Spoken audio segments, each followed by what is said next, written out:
allow me to introduce you to the most missed opportunity of all time. I would even go as far as to say if this is translated to film, this would have made the strongest trilogy in horror history. This would have made one hell of a Halloween 3. Regrettably, this was a 3-issue release with only 2 issues released because the third got canceled because of financial issues. That was way back in 2008. It's been 15 years. Probably not going to see it. Let's get to the story. Taking place after Halloween 1 and Halloween 2, the story opens up with Laurie and Sally attending Annie Brackett's funeral. She is plagued by horrific memories of Michael almost slashing that ass.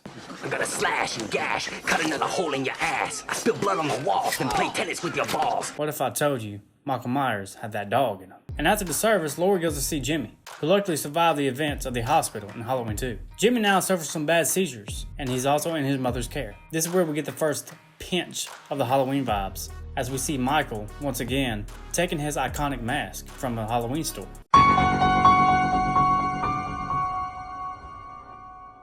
This guy's just throwing away all these fucking Halloween masks. Michael's like, nope, I'm gonna take one of these bitches. Michael just disappears. Months later, Laurie and Sally go for a walk down the street, and we are introduced to the old neighborhood pervert, Mr. Riddle, who was always craving some of that young, less mileage taco meat. YMCA, it's fun to stay at the YMCA. This comic also depicts some rather elegant hallucinations that Laurie has of Michael. The scenery alone is orgasmic.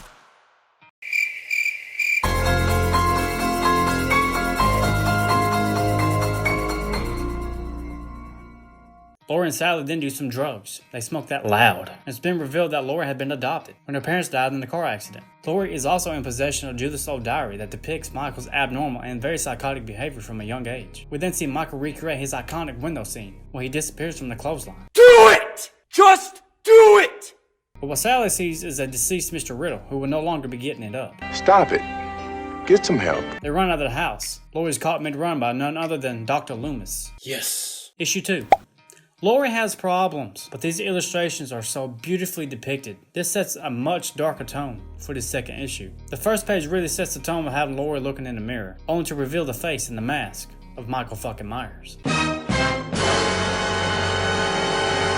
Hell yeah, I buy this movie ticket. Laurie and Dr. Loomis sit down at this diner and talk about Michael and his motives, and how the town doesn't believe either of them, that Michael's coming back one more time to wreak havoc on the town, and coming after Laurie. Now, I do find this as a cool angle between them. It gives them chemistry. It really sets somebody else in the shoes of Dr. Loomis. I feel like that would have been a very creative angle and a missed opportunity for a Halloween sequel. Dr. Loomis is, of course, a staple of the Halloween series. I feel like he is kind of the most neglected character when it comes to screen time and backstory. Laurie then gives Loomis Judith's diary, and it recounts the time that Judith was getting absolutely pile drive in the field by her boyfriend, and was caught by Michael staring at them with blood-soaked hand that he just skinned like a Red Dead cowboy back in the 1800s. Out of the damn way. But then jump to Marion and Loomis looking at a house that Sam, Loomis, attends to buy in the house. But of course they are interrupted with Sheriff Brackett. Yeah, we know where this is going. You're responsible. No, I'm not. Yada yada yada. We do get some interesting details from Sheriff Brackett, revealing that Michael's body was never found at the hospital. Even this is letting the smallest pinch of doubt get into the mind of Sheriff Brackett and the town. Laurie is now about to graduate the class of 1979. Now, as you can see here, Laurie's a straight up bitch to Jimmy. Like, I legit feel bad for this guy. Uh-oh.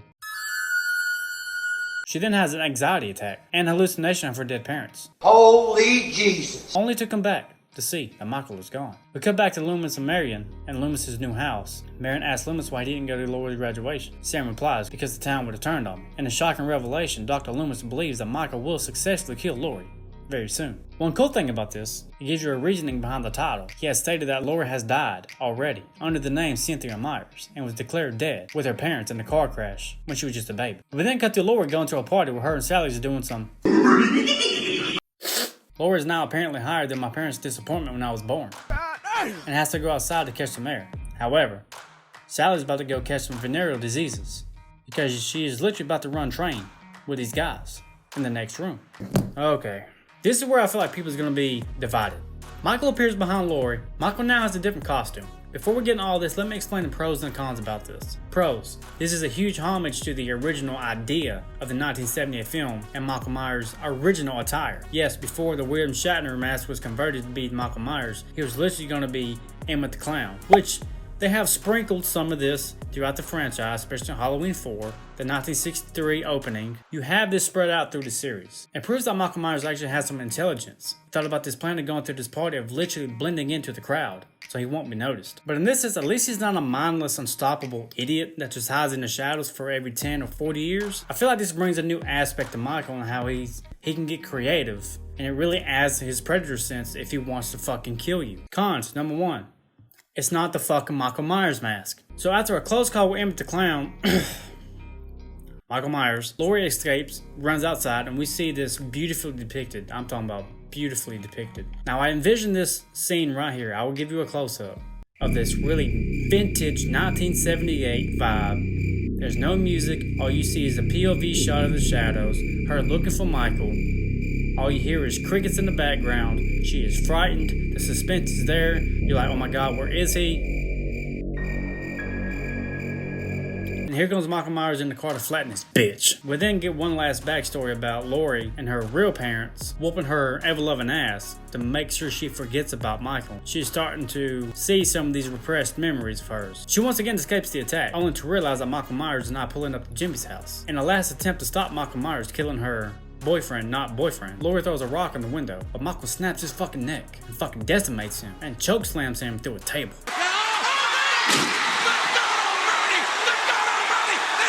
End. To be continued. Now, sadly, this was a 3-issue release. Only 2 of them got released. The 3rd one got canceled because of financial reasons. Issue 3 would have took place on the 1979. This would have been all one night, all 3 issues. It would have explained the events leading up to Laurie Strode faking her death, finally ending the gap in the unknown events of the H2O storyline.